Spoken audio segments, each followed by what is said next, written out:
Well, hello there, and welcome back to the Forager Chick channel. I am out today. I have not done a video in I don't know, a couple months, and life gets crazy. You get into all kinds of things, but I am going to do a foraging video today. I wanted you guys to know that, times are tough right now. Everybody's struggling with paying the bills, with, finding good food prices, and they got to stretch the budget somehow. So foraging can help you stretch the budget. No problem, really. There's so much around you that you would not even be aware of that could add protein to your menu, carbs, fats, greens, the whole bit. So if I could save you a little bit of money, I would love to do that. So stick around and I'll show you a few things that you can forage for right now in the southeast in the fall, late fall, November. All right, stick around.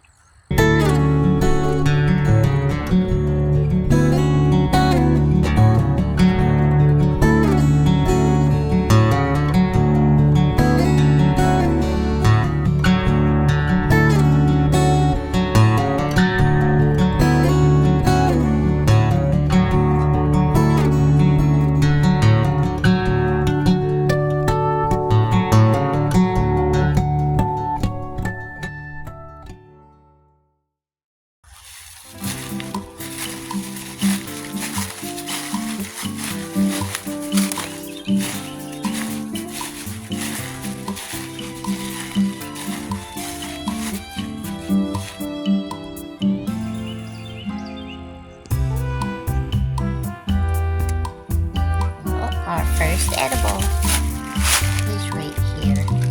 I know you guys that know me see this all the time because I post it all the time. Chickweed is my most favorite edible green.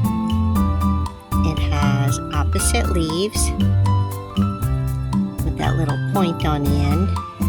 Not quite heart-shaped. And then the stem has hairs on one side. I don't think you can see it on this one. There it is. There it is. And it's got very shallow roots, so you can see you just basically can pinch it out. You don't want to pull the whole thing out. I mean, you can if you were weeding, but the roots will come out with it. So I just kind of pinch it and it comes up that way. So this is a fabulous green that's very high in vitamin C. And it's also good as a diuretic, and if you eat too much of it though, it could become a laxative. But it's also helpful for weight loss. It's a great little green. I like to use it instead of basil for pesto. You could use it on a sandwich or add it to your lettuce so that that'll stretch out your salad budget. But pesto is one of my favorite ways to use it because, I mean, let's face it, buying basil in the wintertime is super expensive, and who buys pine nuts? So I just use sunflower seeds with mine, and sometimes I'll use Pecorino Romano cheese, or I'll use nutritional yeast, olive oil, garlic, all the usual, salt, and then use that as a spread, or you could turn it into a salad dressing, or you can use it, just mix it with pasta, all kinds of things like that. So our first green, chickweed, Stellaria media.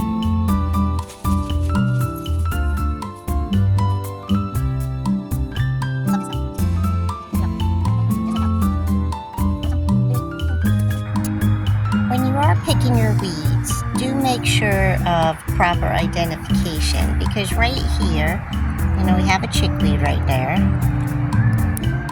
Then we have some purple dead nettle right here, which is also edible. We have a smaller one that could potentially look like chickweed, but I believe that is also could be purple dead nettle. It could be something else. So it does not look exactly like chickweed, but some people might see that and think, oh yeah, that's chickweed, but it's not. So when in doubt, throw it out. So we can harvest our chickweed. There's more right here, right next to it. And you could also harvest your purple dead nettle and add that to your pesto as well. There's some bigger ones. And when it gets older, especially in springtime, it has purple flowers. So do be aware, there's some other ones mixed in here too. There's a little tiny cleavers right here. See how the leaves go all the way around the stem? And then there's some lacy looking plant, which this is in the Apiaceae family. So you have to be super careful and know exactly what this is. Now this could be wild carrot. It could be poison hemlock. It's not. It could be who knows what. But when you are not sure of a plant, don't pick it. And definitely don't eat it. Okay? So that's it, I think, for the wild greens right now. Although I'm going to try to find some onions and get some of them too. Well, I'll get some more chickweed because you can never have enough of this. Let's move on. Okay, I have another edible for you from this tree. This is a black walnut tree, and as you can see, this bark is very deeply furrowed. And it's a very large tree. Nothing really grows underneath it because it just can't. Probably due to the antifungal properties and other things, but nothing really grows under this tree.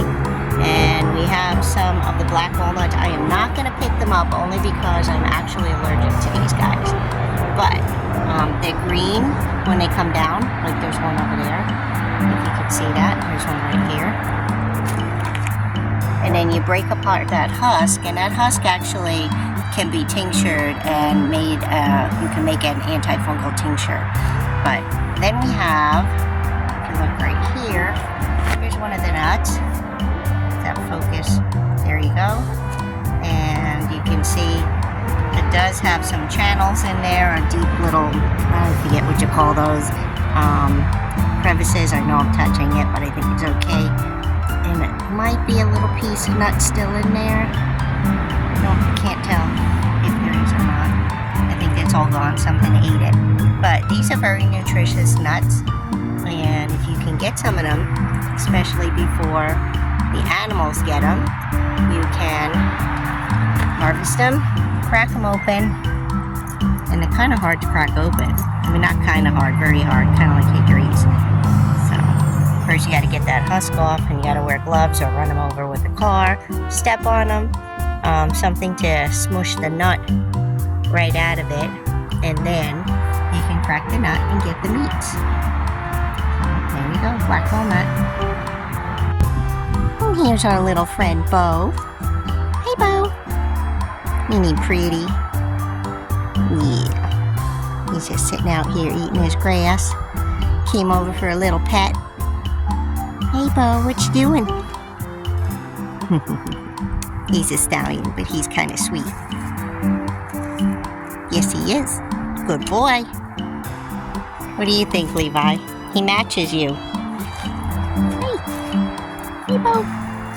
Well, here, while it's not food, there's medicine that we can add to food. We have our turkey tail mushrooms. White on the back. Colorful and velvety on the top, and we can add these to our soup stocks and add a lot of immune boosting properties, good polysaccharides that are in there, and helpful during the cold season. And you could also make tea with it.